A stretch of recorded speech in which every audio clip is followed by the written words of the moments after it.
போன வாரம் நம்ம செய்தி கேட்டோம். இந்த செய்தியினுடைய தொடர்ச்சியை நான் பேசலான் இருக்கிறேன். யோவேல் புத்தகம் 2ஆம் அதிகாரத்தினுடைய 21வது வசனத்தை நான் வாசிக்கும் பொழுது, தேசமே பயப்படாதே, மகிழ்ந்து களிகூரு, கர்த்தர் பெரிய காரியங்களை செய்வார். ஹல்லேலூயா. எத்தனை பேர் நம்புறீங்க? தேவன் பெரியவர், அவருடைய செயல்கள் எல்லாமே மிகவும் பெரியதா இருக்கும். ஒரு முறை ஒரு கடையில் ஒரு சின்ன பையன் போயிருக்கான். அந்த பையன் கடைக்காரன் போய் சொல்லியிருக்கிறான், சரி கடைக்காரன் பையன் போய் சொல்லியிருக்கிறான், எனக்கு நீங்க ஏதாவது கிஃப்ட் தாங்க. உடனே அவர் சொன்னாராம், இப்ப அந்த மளிகை கடையில் நிறைய ஸ்வீட்ஸ் இருக்குது, நிறைய சாக்லேட்ஸ் இருக்குது, உனக்கு என்ன வேணுமோ அதை உன் கை நிறைய என்ன பண்ணிக்கோ, அள்ளி எடுத்துக்கோ, அது நீ பணமே தர வேணாம், அது உன் விருப்பம். அதுக்கு அந்த பையன் சொன்னான்னா, நான் சூஸ் பண்றேன், நீங்க உன் கையால் எடுத்து பண்ணுங்க, எடுத்துதாங்க அப்படின்ட்டு. ஏன் அப்படி சொன்னேன்னு கேட்டாரான். என் கை சின்ன கை, நான் எடுத்தா கொஞ்சமா வரும், உன் கை பெரிய கை, நான் ஆசைப்பட்டதை பெருசா பெற்றுக்கணும்னா சின்ன பையனுக்கு ஒரு அறிவு பார்த்தீங்களா? எதுவுமே நம்புறீங்க? என் கை ரொம்ப சின்னது, என் அறிவு சின்னது, எனக்கு இருக்கிற அனுபவம் சின்னது, எனக்கு இருக்கிற மனுஷர்கள் சின்னது, எனக்கு இருக்கிற சூழ்நிலைகள்லாம் ரொம்ப எனக்கு இருக்கிற பிரச்சனை ரொம்ப, அது என் கை மீறி போயிருக்குது. உங்கள் கை மீறி போன எல்லாவற்றையும் அவருடைய கரம் மறுபடியும் எடுத்து உங்களுக்கு தர வல்லமையுடைய. அல்லேலூயா. எத்தனை பேர் நம்புறீங்க? 21 ஆண்டுகள். எத்தனை ஆண்டுகள்? 21 ஆண்டுகள் யாக்கோபை ஏமாற்ற 10 முறை லாபான் பல திட்டங்களை போட்டான். கடைசியில் யாக்கோபு சொன்ன ஒரு வார்த்தை தெரியுமா? உன் தகப்பனுடைய ஆடுகளை கர்த்தர் எடுத்து அதை எனக்கு அவர் கொடுத்தார். அவனுக்கு வர வேண்டிய நியாயமான லாபங்களை 10 முறை ஏமாத்துறான். ஆனால் 10 முறையும் கர்த்தர் என்ன பண்றாரு? அவனுக்கு வர வேண்டிய நன்மைகளை எடுத்து கொடுத்தார். கையை உயர்த்தும் போது சொல்றேன், இந்த மாதம் அல்லேலூயா, அதாவது வரப்போற புதிய மாதம், இந்த ஜூன் மாதம், கர்த்தர் உங்களுக்கு செய்ய வேண்டியதை எடுத்து உங்க கைகளில் தருவார். நல்ல கையை தட்டி உற்சாகத்தோட அல்லேலூயா ரிசீவ் பண்ணுங்க. கர்த்தருடைய வார்த்தையை அப்படியே என்ன பண்ணுங்க. நான் பல நேரத்தில் பார்த்துருக்கேன். இந்த மாதம் கர்த்தர் பல காலங்களாக நம்ம ஆசைப்பட்டதை நம்ம கையில் எடுத்து கொடுப்பார். அந்த சின்ன பையன்தான் நான். அல்லேலூயா. அந்த பெரிய கடைக்காரர் தான் என் இயேசு. நீ விரும்புகிறபடி உனக்கு ஆக கடவுது. அல்லேலூயா. ஆனாலும் என் விருப்பத்தின்படி என் கை செய்யக்கூடாது, அதில் கூட யார் கை தான் கிரியை செய்யணும். அல்லேலூயா. இந்த மாதத்தில் கர்த்தர் சில காரியத்தை புதுசாக எடுத்து உன் கையில் தருவார். அது நம்புற மாதிரி ஒரு ஆமீன் சொல்லுங்க. கண்டிப்பாக இந்த ஜூன் மாதம் முடியும் போது நான் ஒரு சாட்சி சொல்லுவேன், கர்த்தர் என் சூழ்நிலையில் அப்படி கிரியை செய்தார். அல்லேலூயா. ஆமென். கர்த்தருடைய வார்த்தைக்கு நேராக போகலாம். தேசமே நீ பயப்படாது, மகிழ்ந்து களிகூர். உங்க உயர்த்தினாலும் பலத்த கரத்தினாலும் இந்த ஜனங்களை நான் விடுவிப்பேன். கிட்டத்தட்ட 400 ஆண்டுகள் சம்பளமே எல்லாம் வேலை செய்கிறாங்க. ஒவ்வொரு நாளும் அவங்க வாழ்க்கை மகா படு வேதனையாக இருக்குது. தாம் பெற்ற ஆண் பிள்ளைகளை கொண்டு வந்து தண்ணியில் அவங்களே போட்டு கொல்லணுன்ற மகா கொடூரமான விஷயமா இருக்குது. கர்த்தர் சொல்கிறார், என்னுடைய ஓங்கிய புயத்தையும் பலத்த கரத்தை நான் உயர்த்துவேன். உனக்கு நியாயம் செய்யும் போது என் கரம் உயரும். ஒரு ஆமென் சொல்லுங்க. என் கரம் உயரும் பொழுது உன் கரத்தை பலவீனப்படுத்தின எல்லார் மேலையும் நான் நீதியை சரி கட்டுவேன். அல்லேலூயா. இஸ்ரவேல் ஜனங்களை கர்த்தர் விடுவிக்கும் போது அங்கே ஒரு வார்த்தை போடப்படுது, கர்த்தர் எகிப்துக்கு நீதியை சரி கட்டி தன் ஜனங்களை விடுதலையாக்கினார். அல்லேலூயா சொல்லுங்க. தேவன் இரக்கமுள்ளவர், சந்தேகம் இல்லை. ஆனால் தம்முடைய பிள்ளைகளை அளவுக்கு மிஞ்சி ஒடுக்குறாங்கன்னா அவர்களுக்கு நியாயம் தீர்த்து தான் கர்த்தர் விடுதலையாக்குவார். அல்லேலூயா. யோபு தன் வாழ்க்கையில் எல்லாத்தையும் இழந்துட்டான். தன் பிள்ளைகளை இழந்தார், தன்னுடைய ஆடு மாடுகள் ஒட்டகங்கள், தன்னுடைய நல்ல பேர், தனக்கு இருந்த அன்பான மனைவியினுடைய அன்பு நேசம், டோட்டலாக அவர் லைஃப்பில் எதுவுமே ஒன்றும் இல்லை. எல்லாத்தையும் இழந்து விட்டார். ஆமீன் சொல்லுங்க.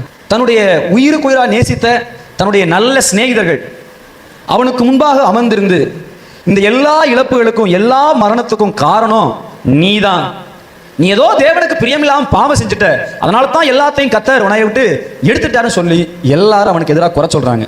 பட் எல்லாத்தையும் இழந்த போது கூட யோபு ஒரே ஒரு விஷயத்தை இழக்காம இருந்தார். எதை அப்படின்னா, என் தேவன் என் வாழ்க்கையில் நல்லவராக இருந்தார். இந்த மனநிலை யோபு வாழ்க்கையில ரொம்ப ஆழமா குடிக்கொண்டிருந்தது. அவன் குறை சொல்றதுக்கு 100 காரியம் அவன் கண்ணு முன்னாடி இருக்குது. எல்லா சூழ்நிலைகளையும் அங்கங்க பிசாசு அவன் முன்னாடி அப்படியே எடுத்து வச்சிருந்தான். யோபு எல்லாத்தையும் உத்து பார்த்துட்டு ஒன்று சொன்னாரு, கர்த்தர் நல்லவர். புரியுதா உங்களுக்கு? கர்த்தர் அந்த இழப்புகள், அந்த மரணம், அந்த வேதனை, அந்த தோல்விகள் எல்லாத்தையும் எடுத்து கர்த்தர் தேவனை நாடி அவருடைய கையிலே ஒப்பு கொடுத்து நியாயம் செய்யும்படி கர்த்தருக்காக காத்திருந்தார். உங்களை எத்தனை பேர் கர்த்தருக்காக காத்திருக்கிறீங்க? நீங்கள் உங்கள் சுயபலத்தில் போய் மனுஷங்க முன்னாடி போய் நின்று எதையாவது ஒன்று சாதிக்கலாம்னு நினச்சிங்கன்னா அவன் தன்னுடைய சுயபலத்தில் உங்களை விழுத்ததான் நினைப்பான். அல்லேலூயா. இந்த வேதத்தில் யாரெல்லாம் தேவனை முன்வைத்து போனார்களோ அவர் எல்லோரும் வெற்றி பெற்றார்கள். யாரெல்லாம் தன் சுயபலத்தில் முன் வந்தார்களோ அவர்கள் எல்லோரும் தோத்து போனார்கள். அல்லேலூயா. இன்றைக்கு இந்த காலை வேளையில் கர்த்தருடைய ஆவியானவர் உங்களுக்கு சொல்கிறார், பயப்படாத, சந்தோஷமா இரு, நான் உன் சூழ்நிலையில நியாயத்தை செய்வேன். அதை நீங்கள் ஒப்புவிக்கணும். என்ன பண்ணுங்க? முதல்ல ஒப்புவிங்க. தேவன்ட்டு அதை எடுத்து கொடுங்க. உங்கள் பிரச்சனையை ஜெபத்தின் மூலமாக, வேண்டுதல் மூலமாக அவருக்கு நீங்கள் தெரியப்படுத்துங்க. அல்லேலூயா. அடுத்த வசனம் பாருங்க, 5ஆம் வசனம் இப்படி சொல்லி, 8ஆம் வசனம், ஆனாலும் நான் தேவனை நாடி என் நியாயத்தை தேவனிடத்தில் ஒப்புவிப்பேன். ஆராய்ந்து முடியாத பெரிய காரியங்களையும் எண்ணி முடியாத அதிசயங்களையும் செய்வார். அல்லேலூயா. நீங்கள் எப்போ தேவன்ட்டு அதை ஒப்பு கொடுக்குறீங்களோ அப்போ அவர் அதை பெரிய காரியங்களை அதில் செய்வார். இல்லாதாம அவர் சலகா சாட்சி சொன்னாங்க. திருவிழா போன வாரம் ஞாயிற்றுக்கிழமை பிரேயர் எல்லாம் முடிச்சுட்டு லாஸ்ட் ஜெபம் பண்ணணும்னு சொல்லிட்டு போனாங்க. பாஸ்டர் அடுத்த வாரம் என்ன ஆகுது? திருவிழா ஆரம்பிக்குது. திருவிழா ஆரம்பித்தாலே எங்கள் வீட்டில் சண்டை பிரச்சனை, எங்கள் பசங்களை கண்ட்ரோல் பண்ணவே முடியாது. வெள்ளம் வர்றதுக்கு முன்னாடி அணை கட்டணும். சொல்லுங்கள், அணை எப்போ கட்டணும்? வெள்ளம் வந்து வாசலில் நிற்கும் போது அணை கட்ட முடியாது. அந்தம்மா அந்த ஜெபத்தை எப்போ ஆரம்பித்தாங்க தெரியுமா? திருவிழா ஆரம்பிக்கிறதுக்கு முன்னாடியே ஜெப குறிப்பை பலிபடத்தில் நான் ஒப்பு கொடுத்துட்டேன், இந்த முறை திருவிழா நடக்கும், ஆனால் என் வீட்டுக்குள்ள எந்த பிரச்சனையும் வரக்கூடாது, பாஸ்டர் நீங்கள் ஜெபம் பண்ணுங்க. 2 பேர் சேர்ந்து ஜெபம் பண்ணணும். அப்போ ஆண்டவர்கிட்ட ஒரு வார்த்தையை கேட்டு ஜெபிக்கும்போது, இந்த முறை இந்த பிரச்சனை இல்லை, எந்த சேதமும் வராது, கர்த்தர் நிச்சயமா. ஆமாம், அந்த மாதிரி தான் சொன்னேன். தைரியமாக இருங்க, இந்த முறை எந்த சண்டை சச்சரவு பிரச்சனை எங்கேயும் போய் நீங்கள் என்ன பண்ண மாட்டீங்க, மாட்ட மாட்டீங்க. ஏன் மாட்ட மாட்டீங்கன்னா அந்த பிரச்சனை வர்றதுக்கு முன்னாடி அந்த பிரச்சனை யார்கிட்ட கொடுத்துட்டீங்க. ஏன்னா அவங்க சுபாவம் தெரியுது, அவங்க பிள்ளைங்களுடைய சுபாவங்கள் தெரியுது, அவங்க எப்படிப்பட்ட ஆளுங்க, என்னென்ன பண்ணுவாங்க, இதுக்கு முன்னாடி கடந்த நாட்களில் இந்த சூழ்நிலைகளில் எப்படியெல்லாம் நடந்ததுன்றதை அவங்க புரிஞ்சுக்கிட்டு இப்போ அதே மாதிரி சூழ்நிலை வரும்போது இப்போ நம்ம பலனில் இது பத்தாது, தேவனிடத்தில் அந்த காரியத்தை அவங்க ஒப்புவித்தார்கள். பிரச்சனைகள் வருவது போல எழுமினுச்சு, ஆனால் எந்த பிரச்சனையும் வீட்டு வாசலுக்குள்ள வர கர்த்தர் அனுமதிக்கவில்லை. காரணம், கர்த்தரை நாடி என் நியாயத்தை அவரிடத்தில் ஒப்புவித்தேன். ஆராய்ந்து முடியாத பெரிய காரியங்களையும் எண்ணி முடியாத அதிசயங்களையும் அவர் செய்தார். இன்னைக்கு உங்க வாழ்க்கையில பல அதிசயங்கள் நடக்காம இருக்கிறதுக்கு காரணம் என்னன்னா, பிரச்சனையை நீங்களே கையில வச்சுக்கிட்டு, நீங்களே பேசிக்கிட்டு, நீங்களே ஆலோசனை பண்ணிக்கிட்டு, கோபத்தில் பேசுறீங்க, என்னென்னமோ பண்றீங்க, அடிச்சுக்கிறீங்க, சண்டை போட்டுக்கிறீங்க, கத்திக்கிறீங்க. இதனால தான் எந்த ஒரு மாற்றமே கர்த்தர் வரல. அல்லேலூயா. தேவனிடத்தில் ஒப்புவீங்க, அதன் நிமித்தம் மன அமைதியா இருங்க, கர்த்தர் நியாயம் செய்வார். யோபு தன் வாழ்க்கையில ஒப்பு கொடுத்த 3 காரியங்களை இன்னைக்கு நான் உங்களுக்கு சொல்றேன். அந்த 3 காரியங்களை நீங்க என்ன பண்ணுங்க, தேவன்கிட்ட ஒப்பு கொடுங்க. யோபு புத்தகம் 1ஆம் அதிகாரத்தினுடைய 21வது வசனத்தை வாசிப்போம். நிர்வாணியாய் என் தாயின் கர்ப்பத்திலிருந்து வந்தேன், நிர்வாணியாய் அவ்விடத்துக்கு திரும்புவேன். கர்த்தர் கொடுத்தார், கர்த்தர் எடுத்தார், கர்த்தருடைய நாமத்துக்கு ஸ்தோத்திரம் என்றான். அடுத்த வசனம், இவை எல்லாவற்றிலும் யோபு பாவம் செய்யவும் இல்லை, தேவனை பற்றி குறை சொல்லவும் இல்லை. தேவனை பற்றி பாவம் செய்யவில்லை. ரெண்டுமே ஒண்ணுதான். குறை சொல்றது ஒண்ணுதான், பாவம் செய்யறதும். இப்போ உங்களை நீங்களே ஆராய்ச்சி பண்ணி பாருங்க. எத்தனை காரியத்தில் நம்ம குறை சொல்லியிருக்கிறோம் தேவனை, எத்தனை காரியத்தில் கத்தாவே ஏன் இப்படி பண்ணிட்டீங்க நம்ம கேட்டிருப்போம். யோபு தன் வாழ்க்கையில் நடந்த எல்லா இழப்புகளையும் தன் கையில் வச்சுக்கல. கர்த்தர் கொடுத்தார், கர்த்தர் எடுத்தார். அது இப்போ யார் கையில் இருக்குது? அல்லேலூயா. என் ஆடு மாடுகளை ஓட்டி கொண்டு போனவங்க இவங்க தான் திருடிட்டு போயிட்டாங்க. என் வீட்டில் இருக்கிற இந்த பொருட்கள் எல்லாம், அந்த மிருகங்கள் எல்லாம் செத்து போனதுக்கு காரணம் வானத்திலிருந்து அக்கினி இறங்கிருச்சு. இந்த கல்தேயர்கள் வந்து எல்லாத்தையும் ஓட்டிக்கிட்டு போயிட்டாங்க. ஒரு சூறாவளி வந்து என் பிள்ளைங்களை அடிச்சு போச்சு. இப்படி தான் 21ஆம் வசனம் சொல்றாரா? யோபு சொன்னா கர்த்தர் நல்லவர், கர்த்தர் கொடுத்தார், கர்த்தருடைய நாமத்துக்கு. அப்படின்னு அர்த்தம், என்கிட்ட இருக்கிறது எல்லாத்தையும் இன்னொரு மனுஷன் அபகரிச்சுக்கிட்டு போயிட்டான். அது அவன் கையில் இருக்குன்னு சொன்னா அது என் கையில் திரும்பி வராது. அவன் என்ன சொன்னா, அது அவன் கையில் இல்லை, கர்த்தருடைய கையில் இருக்குது. அல்லேலூயா. அதனால தேவன் அதை திரும்ப, எல்லாம் போச்சுன்னா திரும்ப அது இல்லை, ஆனாலும் அது தேவன் கையில் தான். இப்போ அது இது ஒரு பெரிய மனநிலை. யோபினுடைய பிள்ளைகள் செத்து போகல, கர்த்தருடைய கையில் இருக்கிறார்கள் சொல்லி யோபி நம்பினான். கர்த்தர் கொடுத்தார், கர்த்தருடைய நாமத்துக்கு. உங்கள் வாழ்க்கையில் திருப்புமுனை நடக்கணும்னா எல்லா சூழ்நிலையிலையும் யாரை நம்பிடுங்க? கர்த்தரை நம்பிடுங்க. அவர் உங்களுக்கு இறங்கி நியாயம் செய்ய வரைக்கும் கர்த்தரை சார்ந்துருங்க. முதல்ல யோபு செய்த விஷயம், எந்த மனுஷனுமே ஒப்பு கொடுக்க முடியாத நிலையில் தேவன் நல்லவர்னு சொன்னான். யோபு தன் வாழ்க்கையில் எல்லா செல்வங்கள், எல்லா ஐஸ்வர்யங்களையும் யார்கிட்ட தான் சேஃப்டி பண்ணி வச்சிருந்தான்? யோபுடைய பேங்க் யார் தெரியுமா? இயேசு தான் பெரிய பேங்க். ஏன்னா பிசாசு என்னென்னமோ ட்ரை பண்றான், அவன் வீட்டுக்குள்ள இருக்கிற ஒன்னையுமே தொட முடியல. நீர் அவனையும் அவன் வீட்டையும் அவனுக்கு உண்டான எல்லாவற்றையும் சுற்றி வேலி அடைக்கவில்லையோ? சொல்லுங்க. யோபுவையும் யோபுடைய பிள்ளைகளையும் யோபுடைய எல்லா ஐஸ்வர்யங்களையும் ஒரு வல்லமை பாதுகாத்து கொண்டிருந்தது. அந்த வல்லமையை தாண்டி எவனாலையும் யோபுடைய வீட்டுக்குள்ள ஒரு சின்ன பொருளை கூட தொட முடியவில்லை. ஏன்? யோபு அதை கர்த்தரிடத்திலே ஒப்பு கொடுத்திருந்தான். அல்லேலூயா. புரிந்த ஒரு ஆமீன் சொல்லுங்க. தேவனுடைய கையில நீங்க அதை ஒப்பு கொடுத்திருந்தீங்கன்னா அதை தொட எந்த மனுஷனுக்குமே. ரெண்டாவது, யோபு தன் பிள்ளைகளை தேவனுடைய கரத்தில் ஒப்பு கொடுத்திருந்ததுனால மரித்த பின்பும் அந்த பிள்ளைகளை கர்த்தர் திரும்ப அவன் கையில கொடுத்திருந்தார். நீங்க அப்படி உங்க பிள்ளைங்களை தேவன் கரத்தில் ஒப்பு கொடுத்திருக்கீங்களா? ஒப்பு கொடுங்க. தேவன் நிர்ணயித்தது தான் என் வாழ்க்கையில் நடக்கணும். என் பிள்ளைங்க வாழ்க்கை எதிர்காலம் ஏன் ஆசைப்படி கூட வேணாம். தேவன் எதை தீர்மானித்திருக்கிறாரோ அதன்படி என் பிள்ளைங்க வாழ்க்கை இருக்கட்டும். அதில் நான் நஷ்டப்பட்டாலும் பரவாயில்ல. தேவன் எதை தீர்மானித்தாரோ அது நடக்கட்டும். அப்படி ஜெபம் பண்ணுங்க. அல்லேலூயா. சரி, நேரம் இல்லை. 2ஆம் அதிகாரத்தினுடைய 10வது வசனத்தை வாசிப்போம். அதற்கு அவன், நீ பைத்தியக்காரி பேசுகிறது போல பேசுகிறாய். தேவன் கையிலே நன்மையை பெற்ற நாம் தீமையும் பெற வேண்டாமோ என்றான். இவைகள் எல்லாவற்றிலும் யோபு தன் உதடுகளினால் பாவம் செய்யவில்லை. அல்லேலூயா. நேரங்களில் நம்ம அறிவுக்கு புரியாது ஏன் இது நடந்துச்சுன்னு. நமக்கு பார்க்கறதுக்கு அது என்னவா இருக்கும்? தீமை மாதிரி தெரியும். யோபு வாழ்க்கையில் நடந்தது தீமையா ஆசீர்வாதமா? ஆனால் அன்னைக்கு எப்படி இருந்துச்சு சூழ்நிலை? தீமையை போல இருந்துச்சு. எல்லாமே போச்சு. ஆனால் அத்தனை தீமையுமே யோபுனுடைய பார்வை எப்படி பார்த்துச்சு? நன்மைன்னு பார்த்துச்சு. ஒரு ஆமீன் சொல்லுங்க. யோபு தன் வாழ்க்கையில் இழந்த எல்லா இழப்புகளையும் அவன் பார்வையில் எப்படி தெரிஞ்சு? தேவன் நல்லவர்ன்ற பார்வையில் எல்லாத்தையும் பார்க்கும்போது எல்லாமே நல்லதாக தெரியும். தேவனை நீங்கள் சரியாக புரிஞ்சுக்கிறேன்னா எல்லாமே உங்களுக்கு தப்பாக தெரியும். Got it. புரிந்த ஒரு ஆமீன் சொல்லுங்க. யோபு தன்னுடைய செல்வங்களை, தன்னுடைய பிள்ளைகளை, தன்னுடைய சகல நன்மை தீமைகளையும் தேவனுடைய கையிலே ஒப்பு கொடுத்திருந்தார். அதனால தான் நம்ம வாசிக்கிறோம் 42ஆம் அதிகாரத்தினுடைய 12ஆம் வசனத்தில், கர்த்தர் யோபின் முன்னிலைமையை பார்க்கிலும் அவன் பின்னிலைமையை ஆசீர்வதித்தார். அல்லேலூயா. அவன் முன்னிலைமையை பார்க்கிலும் பின்னிலைமை நல்லா இருக்கணும்னு சொல்லி தான் சில காரியங்களை கர்த்தர் தீர்மானித்திருந்தார். ஒரு ஆமீன் சொல்லுங்க. இன்னைக்கு இருக்கிற இந்த பிரச்சனைகள் உங்களை அழிக்கிறது கிடையாது. இந்த பிரச்சனையிலிருந்து தான் நீங்கள் இதுவரைக்கும் வாழாத ஒரு நல்ல வாழ்க்கையை வாழ போறீங்க. சில சூழ்நிலைகளில் நீங்கள் இழப்புறீங்களா, இந்த இழப்புகளுக்குள்ள தான் தேவன் நல்லவர்னு நீங்கள் என்ன சொல்லணும். உங்கள் இழப்புகளை தேவனுக்கு ஒப்பு கொடுக்கணும். உங்களுக்கு இருக்கிற செல்வங்களை தேவனுக்கு ஒப்பு கொடுக்கணும். நான் நிறைய பேர் பார்த்துருக்கிறேன், கர்த்தருக்கு காணிக்க கொடுக்கறதுல உங்கள் மனசு ராஜாக்கள் தோற்று போகிற மாதிரி இருக்குது. நான் ஆச்சரியப்பட்டு உங்களை நான் சல்யூட் பண்ணுறேன். நீங்கள் 1 கோடி ரூபா கொடுத்துட்டீங்க நான் சொல்லலை. உங்களுடைய 50 ரூபாயோட வேல்யூ எனக்கு தெரியும். நீங்கள் 50 ரூபா கொடுக்குறீங்களோ 100 ரூபா கொடுக்குறீங்களோ அது பிரச்சனை இல்லை. பட் உங்கள் சூழ்நிலையில் உங்கள் தரத்துக்கு தாண்டி அதை கொடுக்கணும்னு உங்களுக்கு ஒரு பெரிய மனசு இருந்துச்சு பாருங்கள். அதுதான் ராஜாக்களுடைய இதயம். அல்லேலூயா. நான் பெரும்பாலும் யாரையுமே ஒருத்தவங்களுக்கு கூட நீங்கள் ஏன் காணிக்க தரலை, நீங்கள் ஏன் தசமபாகம் தரலைன்னு நான் இது வரைக்கும் இன்றைக்கும் இல்லை, இந்த 15 ஆண்டுகள் நான் ஒருத்தனையுமே கேட்டதில்லை. ஆனால் நான் ஒன்றை புரிஞ்சுக்கிட்டேன், எந்த மனிதன் தன் செல்வத்துக்கு பின்பாக கர்த்தர் இருக்கிறார் என்பதை அவன் புரிந்து கொள்கிறானோ அவனால் மட்டும்தான் விதைக்க முடியும். அல்லேலூயா. இப்போ பாருங்க, ரேஷன் கடையில் இருக்கிற அரிசியும் களத்தில் இருக்கிற அரிசிக்கும் நிறைய வித்தியாசம் இருக்குது. ரேஷன் கடையில் அந்த ரேஷன் போடுறாரு அவருக்கும் களத்தில் விவசாயம் பண்ணுறவனுக்கும் பெரிய வித்தியாசங்கள் இருக்குது. லாஸ்ட் டைமில் ஒரு 80 மூட்டை அறுத்துருக்காரு. 80 மூட்டை அறுத்துட்டாரா? 80 மூட்டையுமே விற்று தின்றுவார் அவர். 80 மூட்டை மேலே ஏறும்போது 8 மூட்டை என்ன பண்ணிடுவார்? வீட்டு மூலையில் இருக்கும். ஏங்க இது இறச்சி வைக்கிறீங்கன்னா அவன் சொல்லுவான், இது 8 மூட்டை கிடையாது, இது 80 மூட்டை. கணக்கு தப்பாக இருக்குது. எங்கள் கணக்கு எத்தனை தான் தெரியுது? 8 தான் தெரியுது. உங்கள் கணக்கு மட்டும் எப்படி தெரியுது? நீ அரிசியை பார்க்குற, நான் அரிசிக்குள்ள இருக்கிற ஆசீர்வாதத்தை பார்க்குறேன். அதனால தான் ஆண்டவர் சொல்கிறாரு, விதைக்கிறவனுக்கு விதையையும் புசிக்கிறவனுக்கு ஆகாரத்தையும் கொடுப்பார். ரொம்ப கரெக்டாக தருவார். விதைக்கிறவனுக்கு என்ன தருவார்?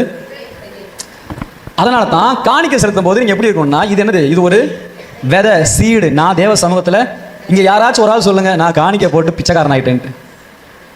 உங்களுக்கே தெரியாது உங்கள் வீட்டில் இருக்கிற எல்லா ஆசீர்வாதத்துக்கு பின்னாடியும் எது உங்களை தாங்கி பிடிக்குது? நீங்கள் செலுத்துகிற ஆஃபரிங்ஸ். நீங்கள் விதைக்கிற விதைன்றது விதை கிடையாது, அது உங்களுடைய வாழ்க்கையினுடைய ஆசீர்வாதத்தை திறந்து தருகின்ற ஊற்று கண்கள். அல்லேலூயா.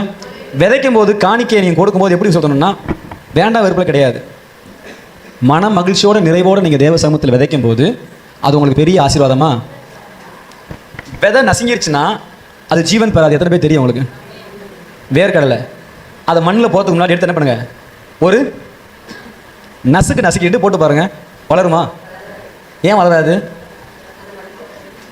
அது தன்னுடைய ஷேப் என்ன ஆயிடுச்சு, உடஞ்சிட்டு. அது மேலே நீங்கள் காணிக்க கொடுக்கும்போது உடஞ்சி கொடுக்கக்கூடாது. கர்த்தருக்காக நான் ஒரு ரூபா போடக்கூடிய அளவுக்கு என் கையை என்ன பண்ணிக்கிறாரு, அந்த சந்தோஷத்தோடு விதைச்சிங்கன்னா கர்த்தர் பார்ப்பாரு, பரவாயில்ல இந்த பணத்துக்குள்ளே நீ யாரை முன்னுக்கு வச்சிருக்கிற, நான் அந்த மாதிரி உங்களை பார்க்குறேன், உங்களை யாரையுமே நான் குறை சொல்லலை, நீங்கள் எல்லாரும் உங்களுக்கு இப்படி உடச்சி போடாமல் முழுசாக எடுத்து போடக்கூடிய நல்ல மக்களை கர்த்தர் கொடுத்துருக்கிறார். அல்லேலூயா. அதனால தான் நான் பார்க்குறேன் உங்கள் பொருளாதாரத்தில் பெரிய மாற்றங்கள் ஆசீர்வாதங்கள் வருவதை நான் பார்க்குறேன். கர்த்தர் உங்களை ஆசீர்வதிப்பாராக. அல்லேலூயா. இரண்டாவதாக கர்த்தர் உங்கள் வாழ்க்கையில் பெரிய காரியங்களை செய்யணும் அப்படின்னா எரேமியா புத்தகம் 33ஆம் அதிகாரத்தினுடைய 33ஆம் வசனத்தை வாசிப்போம். இன்னும் சரியாக ஒரு 5 நிமிஷத்தில் நான் பிரசங்கம் முடிச்சிடுவேன். வாசிப்போம். எரேமியா 33:3. என்னை நோக்கி கூப்பிடு, என்னை நோக்கி கூப்பிடு, அப்பொழுது நான் உனக்கு உத்தரவு கொடுத்து நீ அறியாததும் உனக்கு எட்டாததுமான பெரிய காரியங்களை உனக்கு அறிவிப்பேன். அல்லேலூயா. உங்கள் வாழ்க்கையில் கர்த்தர் பெரிய காரியங்கள் செய்யணும்னா இரண்டாவது அவங்க மைண்டில் இருக்க வேண்டிய விஷயம் என்னென்னா, எப்போதும் ஜெபம் பண்ணக்கூடிய எந்த சூழ்நிலையும் கர்த்தரிடத்தில் உங்கள் காரியத்தை கேட்கக்கூடியவங்களா நீங்கள் இருக்கணும். நான் சொல்கிறது புரிஞ்சா உங்களுக்கு? சர்ச்சுக்கு வர்றதுனால நீங்கள் ஆசீர்வதிக்கப்பட மாட்டீங்க. நீங்கள் வேணால் உங்கள் பேரை சொல்லி வீட்டில் ஒரு மரத்தை நட்டு வைங்க. யாரை சொல்லலாம்? நல்ல ஆவிக்குரிய ஆள்கையா? வேணாம், என்னையே நான் சொல்கிறேன். ஜபா அப்படின்னு சொல்லி ஒரு செடிக்கு பேர் வாங்கி அந்த வாசலில் வைக்கிற நடுவில், இந்த சர்ச்சுக்கு நடுவு இருக்கு இல்லையா, அதில் வச்சிடுறேன். நல்ல செம்மரம் வச்சிடலாமா? நல்ல காஸ்ட்லியான மரம் வளர்ந்தா கிட்டத்தட்ட ஒரு மரம் எவ்வளோ வரும் தெரியாதா? செம்மரம் நல்ல வளர்ந்த மரம் கிட்டத்தட்ட 10 லட்சம் ரூபாய்க்கிட்ட போகும். எவ்வளோக்கிட்ட போகும்? நல்ல பெருசாக வளர்ந்துச்சுன்னா கிட்டத்தட்ட 10 லட்சம் போகும் அந்த மரம் வளர்ந்தா. அந்த மரத்துக்கு நான் காலையில் ஞாயிற்றுக்கிழமை 10 மணிக்கு வந்து ஒரு முறை தண்ணி ஊற்றிட்டு திரும்ப அடுத்த வாரம் ஞாயிற்றுக்கிழமை வந்து தண்ணி ஊற்றிட்டு நான் போகிறேன். கதையை கேட்குறீங்களா? மரம் வளருமா வளராதா? மரம் வளருமா வளராதா? மரம் வளர்ந்தா எவ்வளோ லாபம்? 10 லட்சம். மரம் வளருமா? ஏன் மரத்தில் ஏதாவது கோளாறா? கோளாறு எங்கே இருக்குது? தண்ணி ஊற்றின மட்டும் தான் கோளாறு இருக்குது. மரத்துக்கிட்ட எந்த கோளாறும்? புரிந்தவங்க ராமேன்னு சொல்லுங்கள். ரொம்ப வேல்யூவான மரம். ஆனால் வாரத்தில் ஒரே ஒரு நாள் ஒரே ஒரு வேலை மட்டும் தண்ணி ஊற்றிட்டு மரம் வளரவே இல்லை. அந்த ஆள் பொய் சொல்லிட்டாருன்னா தப்பு யார் மேலே இருக்குது?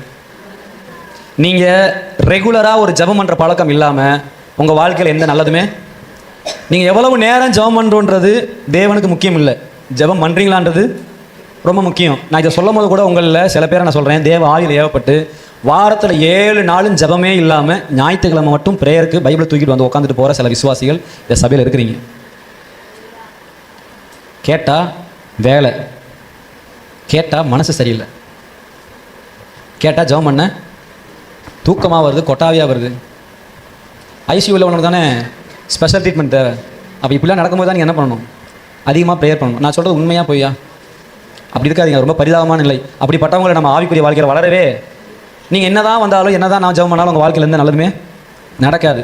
ரெகுலராக ஜெபம் பண்ணுற ஒரு பழக்கத்தை வளர்த்துக்கொள்ளுங்க. காலையில் நைட்டு அட்லீஸ்ட் குறைஞ்சது ஒரு 10 நிமிஷமாச்சும் ஜெபம் பண்ணக்கூடிய ஒரு சுபாவத்தை வளர்த்துக்கொள்ளுங்க. உங்கள் வாழ்க்கை தானாக மேலே வரும். ஒரு ஆமீன் சொல்லுங்கள். இங்கே அப்படி இல்லாமல் நீங்கள் விசுவாசம் உள்ள ஜெபம், விசுவாசம் கிடையாது, ஜெபம் கிடையாது. விசுவாசம் உள்ள ஜெபம் பிணியாளியை, விசுவாசம் கிரியை இல்லாத விசுவாசம் விசுவாசிங்க தான், ஆனால் கிரியையில் அந்த விசுவாசத்தை நம்ம காட்டலைன்னா செத்தது, அது பிரயோஜனமே இருக்காது. உங்களுக்கு எந்த வாழ்க்கையில் எந்த ஆசீர்வாதத்தையும் தராது. அல்லேலூயா. சங்கீதம் 91:15 வசனம் சொல்லுது, ஆபத்து காலத்தில் என்னை நோக்கி கூப்பிடு நான் உன்னை. அப்போ உங்கள் வாழ்க்கையில் ஒரு பெரிய பிரச்சனைகள் இருக்கும்போது நீங்கள் யாரை தான் தேடணும்? நீங்கள் நியாயமாக உங்களை நீங்கள் தேட வேண்டிய சூழ்நிலைகள் வரும். சில டைமில் நம்ம போலீஸ் ஸ்டேஷன் போய் தான் ஆகணும், சில வக்கீலை நம்ம பார்த்து தான் ஆகணும், சில டாக்டர்ஸ்ட்டை நம்ம போய் தான் ஆகணும், இல்லை சில பிள்ளைங்களுக்கு கல்யாணம் ஆகுதுன்னா சில மனுஷங்களை போய் நம்ம தேடி போயிட்டு விசாரித்து அவங்களுக்கு நம்மளை பற்றி சொல்லி தான் ஆகணும். பிள்ளைங்களை படிக்க வைக்கணும்னா ஒரு நல்ல ஒரு ஸ்கூலில் போய் தேடி தான் போய் ஆகணும். அதில் நான் தப்பு இல்லைன்னு சொல்லலை. அல்லேலூயா. அப்படி எல்லா மனுஷனையும் தேடுறதுக்கு முன்னாடி நீங்கள் யாரை தேடணும்? கர்த்தரை தேடி அதுக்கப்புறம் நீங்கள் தேடினீங்கன்னா உங்களுக்கு வர வேண்டிய சூழ்நிலைகள் உங்களுக்கு சாதகமாக நன்மையாக வந்து சேரும். அப்படி தேவனை தேடாமல் நீங்கள் போய் தேடினீங்கன்னா கொஞ்ச காலம் நல்லாயிருக்கும். அப்புறம் பார்த்தீங்கன்னா ஐயோ பெரிய தப்பாக பண்ணிட்டோமே அப்படின்னு நீங்கள் என்ன பண்ணுவீங்க? யோசிக்க வேண்டியிருக்கும். அல்லேலூயா. புரிந்தவங்க ஆமீன் சொல்லுங்கள். ஆபத்து காலத்தில் என்னை நோக்கி கூப்பிடு, அப்பொழுது நான் உன்னை விடுவிப்பேன், நீ என்னை. எத்தனை பேர் ஆசைப்படுறீங்க என் ஆபத்து காலத்தில் நான் அழக்கூடாது, என் பிரச்சனை நேரத்தில் நான் புலம்பக்கூடாது, என்னுடைய போதாத காலத்தில் நான் அவமானப்பட்டு நிற்கக்கூடாது, நான் தலை நிமிர்ந்து நிற்கணும், ஆபத்து காலத்தில் நான் சிரிக்கணும், என் பிரச்சனை மத்தியில் நான் உறுதியாக நிற்கணும்னா நீங்கள் யாரை தேடணும்? அதனால தான் சங்கீதக்காரர் ரொம்ப தெளிவாக போட்டுக்கிறார் 91:15 ஆபத்து காலத்தில் என்னை நோக்கி கூப்பிடு நான் அவனுக்கு மறு உத்தரவு வரல செய்து ஆபத்தில் நானே. எல்லாம் சொல்லுங்க. கர்த்தரை நோக்கி கூப்பிடும் பொழுது அந்த டைமில் தூதர்கள் அனுப்ப மாட்டார், அவரே உங்க கூட இருப்பார். அல்லேலூயா. சில மனுஷ தயவுகளை மட்டும் எழுப்ப மாட்டார், அவர் கூட நிற்பார். எத்தனை புரிஞ்சு? ஆபத்து காலத்தில் என்னை நோக்கி நீ நான் அவனுக்கு மறு உத்தரவு அருள செய்வேன், ஆபத்தில் நானே. நான் புரிஞ்ச சத்தியத்தில் ஒரு விஷயம் சொல்கிறேன் பாருங்க. நீங்கள் நல்ல ஜெபிக்கிற நபர்களாக இருப்பீங்கன்னா, உங்கள் எந்த பிரச்சனையிலையும் கர்த்தரை நம்பி நீங்கள் போனீங்கன்னா, எல்லாருக்குமே நடக்காத ஒரு விஷயம் உங்களுக்காக நடக்கும். எல்லாருக்குமே நோ சொன்னாவே உங்களுக்காக என்ன பண்ணுவான்? எஸ்ன்னு சொல்லக்கூடிய அளவுக்கு சூழ்நிலை அங்கே கர்த்தர் மாற்றி வச்சிருப்பார். நான் பல நேரங்களில் பார்த்துருக்கேன். யாக்கோபு ஏசாவை பார்க்கறதுக்கு முன்னாடி இந்த மனநிலை, ஏசாக்கு அவனை கொல்லணும்.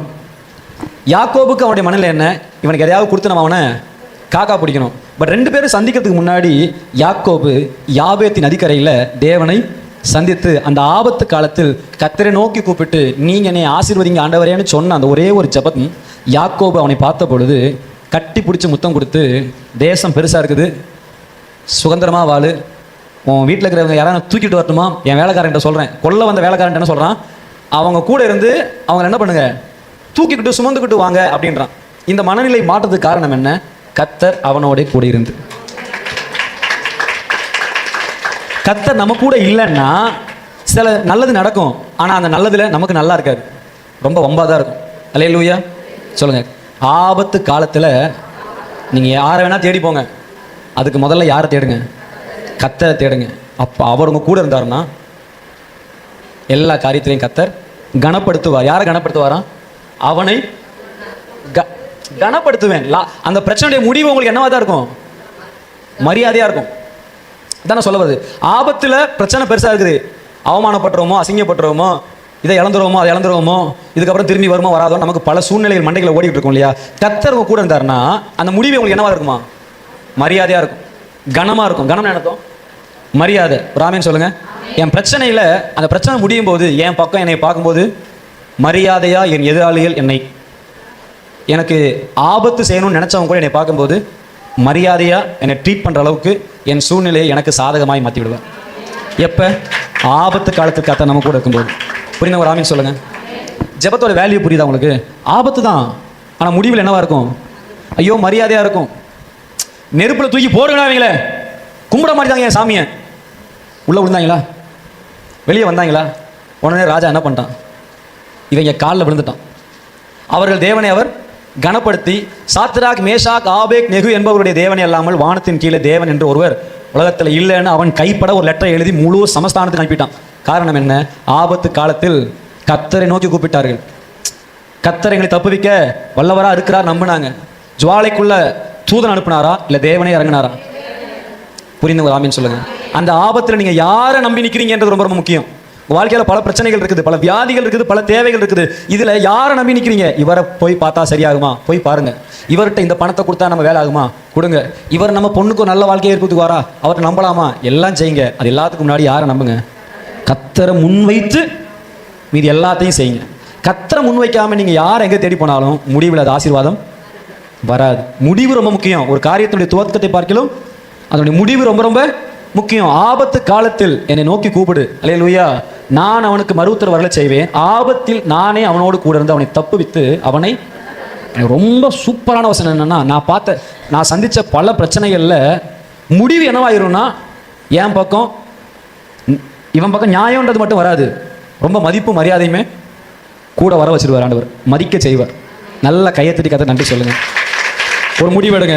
இன்னையிலேருந்து நான் எந்த பிரச்சனைகள் வந்தாலும் என் தேவனை முன்னுக்கு வச்சுட்டு நான் பின்னுக்கு நிற்கிறேன். அல்லேலூயா. கர்த்தர் பெரிய காரியங்களை செய்யணும்னா ஆபத்து காலத்தில் கர்த்தரை நோக்கி கூப்பிடு. மௌனமாக இருந்துடக்கூடாது. அல்லேலூயா. மூணாவதா 34ஆம் சங்கீதத்தினுடைய 4ஆம் வசனத்தில் நீங்கள் ஆபத்து காலத்தில் கர்த்தரை நோக்கி கூப்பிட்டா உங்கள் பயங்களில் இருந்து விடுதலை ஆக்குவார். அல்லேலூயா. இன்னைக்கு யாராவது பயந்து வந்திருக்கீங்களா? இந்த காரியங்கள் இப்படி மாறிடும், எனக்கு பயமாக இருக்குது பாஸ்டர். ஒரே ஒரு காரியம், கர்த்தரை நோக்கி கூப்பிடுங்க, ஜெபம் பண்ணுங்க. ஹல்லேலூயா. வாசிங்க 34. நான் கர்த்தரை தேடினேன், அவர் எனக்கு செவி கொடுத்து என்னுடைய எல்லா பயத்துக்கும் என்னை நீங்களாக்கி விட்டார். இது ஒரு தீர்க்கதரிசனமா எடுத்துக்கொள்ளுங்க. இன்னைக்கு இந்த காலை வேளையில யாரெல்லாம் எந்த காரியத்துக்கு பயந்து வந்திருக்கீங்களோ அவங்களுக்கு கர்த்தருடைய ஆவியானவர் திட்டமாக உங்களுக்கு காது கேட்கப்பட சொல்லுகிறார். நான் கர்த்தரை தேடினேன், அவர் எனக்கு செவி கொடுத்து என்னுடைய எல்லா பயத்துக்கும். சந்தோஷமா தான் சொல்லுங்களேன். சிங்க கெபி தான். தானியேல் பயந்தாரா? தானியேல் பயந்தாராமா? ஏன்? 3 வேளையும் கர்த்தரை நோக்கி ஜெபித்து கொண்டிருந்த மனுஷன். நீங்கள் ஜெபிக்கிறவங்களா இருந்தால் சிங்கம் போல 100 பேர் இருந்துச்சுன்னா கூட அவங்க முன்னாடி நீங்கள் தைரியமாக நிற்பீங்க. மற்றவங்க முன்னாடி சிங்கம் மாதிரி ஊன்னு பேசி வீரம் காட்டினவெல்லாம் உங்கள் முன்னாடி வந்து நின்னா உங்கள் மேலே இருக்கிற ஜபத்தின் மகிமை மொத்த பேர் வாயை மூடி ஆஃப் பண்ண வச்சிடும். ஜபிச்சா உங்கள் வாழ்க்கையில் ஒரு புதிய தைரியம் உள்ள வரும். ஒரு எல்லாத்தையும் பார்த்துக்கலாம், சூழ்நிலையை பார்த்துக்கலாம் அப்படின்னு வரும். எனக்கு எந்த ஒரு சோர்ஸுமே இல்லை, எனக்கு யாருமே இல்லை, ஆனால் எனக்கு ஒரு பெரிய தைரியம் இருக்குது. என் எதிர்காலம் ரொம்ப நல்லாயிருக்கும், என் பிள்ளைங்க எதிர்காலம் ரொம்ப நல்லாயிருக்கும், என் பிள்ளைங்க என்ன படிக்க ஆசைப்படுறாங்களோ அதை நான் படிக்க வைப்பேன், நான் சாகிறதுக்குள்ள என் பிள்ளைகளுக்கு ஒரு நல்ல வாழ்க்கையை நான் ஏற்படுத்தி கொடுத்துருவேன். ஆனால் அதுக்கான சூழ்நிலை எனக்கு இப்போ இருக்குதான்னு கேட்டால் அது இல்லை. ஆனால் எனக்கு தைரியம் எனக்குள்ள இருக்குது, கர்த்தர் இருக்கிறார் என் கூட. அல்லேலூயா. நீதிமான் விரும்புகிற காரியம் அவனுக்கு தெரியாமல் கூட வாய்த்த சொல்ல மாட்டீங்களே. நான் ஆசைப்படுற காரியம் நிச்சயமாக என் வாழ்க்கையில் நடக்கும். ஒரு ஆமீன் சொல்லுங்கள். நீங்கள் சொல்கிற ஆமீன் பார்த்தா ஜெபம் பண்ணீங்கன்னா முதல்ல உங்களுக்குள்ள கர்த்தர் உங்கள் சூழ்நிலையை மாற்றுவார். இது இங்கே பாருங்கள், சில மனுஷங்களை நீங்கள் பார்த்தீங்கன்னா அசைக்கவே முடியாது அவங்கள. யோபு பற்றி நீங்கள் பேசியிருக்கோம் இல்லையா? யோபு தன்னுடைய வாழ்க்கையெல்லாம் பயந்த மாதிரி எங்கேயா காட்டப்பட்டிருக்கா? சாத்தராக் மேஷாக் ஆபேக்கு நெருப்புக்குள்ளே பயந்த மாதிரி இருக்குதா? பயந்த மாதிரி பார்க்குறோமா? இல்லை சிங்க கெபிக்குள்ளே பயந்த மாதிரி பார்க்குறோமா? ஏன் அவங்களுக்குலாம் பயமே வரல? ஏன் பயமே வரல? அலை அடிக்குது, புயல் அடிக்குது, படகுலேருந்து தூக்கத்தில் முடிச்சோன்னு சொல்கிறாரு, பயப்படாதிருங்கள் அப்போ விசுவாசிகள்ன்றாரு. நம்மளாம் என்ன பண்ணியிருப்போம்? நடுங்கி உதவிப்போம். ஆனால் இவர் என்ன சொல்கிறாரு? அந்த சூழ்நிலை அற்ப விசுவாசிகளே பயப்படாதிருங்கள், காரணம் நான் உன் கூட தான். அதை நீ ஃபீல் பண்ணல பார்த்தியா? புயலை பார்த்த, அலையை பார்த்த, கடலை பார்த்த, பிஞ்சு போன தார்பாயை பார்த்த, கூட இருக்கிற என்னைய நீ பார்க்காம போயிட்டியே. ஜெபம் பண்ணிட்டீங்க, அது நடக்குமா நடக்காதான்றதை நீங்கள் எப்படி உணர்ந்துக்கலாம்? ஒரு பாரம் போகும், ஒரு மகிழ்ச்சி வரும். நீங்கள் சொன்னீங்க ஒரு சந்தோஷம் வரும், திருப்தியாக இருக்கும். வேற இந்த பக்கம் தம்பி சதீஷ் யாராவது சத்யாபதர் ஜெபம் பண்ணிட்டா அது நடக்குமா நடக்காதா எப்படி நீ உணர்றீங்க? அப்பவே தெரியும். நீங்களாம் வந்து பழைய ஏற்பாட்டில் உள்ள தீர்க்கதரிசிகள் 24/7 டேரெக்டாக கரண்ட்டோட கனெக்ஷனில் இருக்கிறவங்க. ஓகே, இந்த பக்கம் நீங்கள் ஜெபம் பண்ணிட்டீங்க, நடக்குமா நடக்காதன்றதை நீங்கள் எப்படி உணர்றீங்க? நான் எங்கே ஜெபம் பண்ணேன்? அது ஒரு ஃபீல் பிரதர், அது ஒரு ஃபீல் பிரதர். ஓகே, வேற பிரதர் நீங்கள் சொல்லுங்கள், என்ன நடக்கும்? எதிர்பார்க்குறேன், மகிழ்ச்சியாக இருக்கும். ஆனால் அப்புறம் ஏன் நீங்கள் மகிழ்ச்சியாக இருக்க மாட்டேங்கிறீங்க நான் கேட்குறேன். அப்புறம் ஏன் நீங்கள் தைரியமாக இருக்க மாட்டேங்கிறீங்கன்னு கேட்குறேன். அப்புறம் ஏன் உங்கள் முகத்தில் அது மாற மாட்டேங்குதுன்னு கேட்குறேன். ஆண்டவரே எல்லாம் ஜெபம் முடிச்சுட்டு எல்லாருக்கும் தெரியுது, எல்லாரும் ஃபீல் பண்ணுறீங்க. ஜெபம் பண்ணி முடித்தவொடனே சந்தோஷத்தின் பொருட்டு அதை குறித்து நம்ம இருக்கோம், யோசிக்காமல் இருக்கிறோம். அல்லேலூயா. பிலிப்பியர் வசனம், தேவ சமாதானம் உங்கள் இதயத்தை ஆள கிடவது. 4:6 இல்லை 5:6? ஆமாம் 4:6-7. இப்போ நீங்கள் தானே சொன்னீங்க ஜெபம் பண்ண, நம்ம ஜெபம் பண்ண நடக்க நடக்காதா? எப்படி உணர்வீங்க? சந்தோஷம் ஆயிரும், ஒரு ஃபீல் வரும், பயம் போகும், அப்பவே தெரியும், அதை பற்றி யோசிக்கவே மாட்டோம், அப்படியே உள்ளுக்குள்ள ஆனந்த பரவசம் அடையும். ஆனால் ஜெபம் பண்ணி முடிச்சதுக்கு அப்புறமும் பார்த்தா அவங்க புத்தாடு இருக்குது, இன்னும் அப்படியே தான் இருக்கிறீங்க. ஜெபம் பரலவும் போயிடுச்சு, ஆனால் திரும்பி வரவே அது. ஏன்னா வரக்கூடிய அளவுக்கு உங்கள் முகத்தில் அந்த மாற்றம். வாசிங்கம்மா. நீங்கள் ஒன்றுக்கும் கவலைப்படாமல் எல்லாவற்றையும் குறித்து உங்கள் விண்ணப்பங்களை ஸ்தோத்திரத்தோடு கூடிய ஜெபத்தினாலும் வேண்டுதலினாலும் தேவனுக்கு தெரியப்படுத்துங்கள். ஜெபத்தை ஆரம்பிக்கும் போதே நீங்க எப்படிதான் ஆரம்பிக்கணும்? கவலையால ஆரம்பிக்க கூடாது, கவலை இல்லாம ஜெபத்தை ஆரம்பிக்கணும். சொல்லுங்க, ஜெபத்தை எப்படி ஆரம்பிக்கணுமா? அந்த அக்கா கொஞ்சம் மாத்துங்கப்பா. நீங்கள் ஒன்றுக்கும் நம்ம ஜெபத்தை ஆரம்பிக்கும் போது என்ன பண்றோம்? 4 ஒன்றுக்கும் நீங்கள் கவலைப்படாமல் எல்லாவற்றையும் குறித்து ஸ்தோத்திரத்தோடு கூடிய விண்ணப்பத்தினாலும் ஜெபத்தினாலும் தேவனுக்கு போதும். ஜெபத்தை ஆரம்பிக்கும் போது எப்படி ஜெபிக்கணும்? கவலையோடு ஜெபிக்கக்கூடாது. நான் ஜெபிக்கிறது யார்கிட்ட? தேவன்கிட்ட. அவர் எனக்கு கிரியை செய்வார்னு சொல்லி ஜெபத்தை ஆரம்பிக்கும் போதே அந்த விசுவாசத்தோடு ஆரம்பிக்கணும். அந்த ஜெபங்கள் தான் கிரியை செய்யும். ஜெபம் பண்ணி முடிச்சதுக்கு அப்புறம் என் வாழ்க்கையில் நான் சொல்றேன், இந்த பலிபீடத்தைன்னு சொல்றேன், ஒரே ஒரு காரியத்தை கூட நான் ஜெபம் பண்ணி முடிச்சதுக்கு அப்புறம் அதை குறித்து நான் புலம்பனதா சரித்திரமே கிடையாது. ஜெபம் பண்ணிட்டு அதை விட்டுருவேன். யாரோ சொன்னீங்களே அதை மறந்துடுங்க. மறக்கிறீங்க? மறக்க முடியுதா? நான் சொல்றது ரொம்ப ஆழமான சத்தியம். ஆபிரகாம் வாழ்க்கையில் பிள்ளை இல்லை, பரியாசம் பண்ணுறதுக்கு 100 பேர் இருக்கிறாங்க.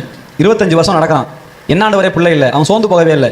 அவன் தன்னுடைய ஜெபத்தில் ஒரு பெரிய தைரியத்தை, எப்போ பிள்ளை இல்லை, சரியாக செத்து போச்சு, கர்ப்பம் செத்து போச்சு, ஆனால் அதை குறித்து அவன் எதையுமே கவலைப்படாமல் முழு நிச்சயமாய் நம்பி விசுவாசத்தில் வல்லவனானான்.